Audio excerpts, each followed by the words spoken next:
정부가 북한의 도발에 맞서 9.19 군사합의 일부의 효력을 정지하기로 의결하면서 오늘부터 군사분계선 일대의 비행 금지 효력을 정지했습니다. 이에 따라 조만간 우리 감시정찰 자산의 비행이 재개될 것으로 보이는데요. 어떤 조치들이 나올지 김문경 기자가 보도합니다.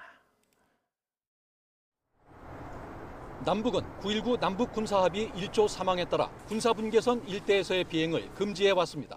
전투기 등 고정익 항공기의 경우 동부 지역은 군사분계선으로부터 40km, 서부 지역은 20km 이내의 비행을 금지했고 헬기 등 회전익 항공기는 군사분계선으로부터 10km 이내에서 비행할 수 없었습니다. 무인기도 동부 지역은 15km, 서부 지역은 10km 이내에서 띄울 수 없었습니다. 하지만 정부가 이 조항의 효력을 정지하면서 해당 지역에서의 비행이 가능해졌습니다.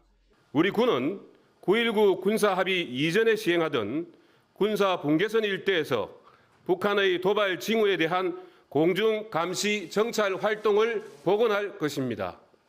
이에 따라 사단급 무인기에서부터 군단급 무인기에 이르기까지 북측 지역에 대한 감시 정찰 활동이 곧 재개될 전망입니다.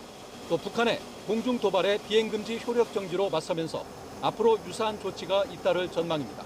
북한이 합의를 어기고 해상에서 포사격을 하거나 GP 사격 등과 같은 지상 도발에 나설 경우 군사 분계선에서 5km 이내의 포사격과 연대급 야외 기동 훈련을 금지한 1조 2항의 효력도 정지시키는 방안 등입니다.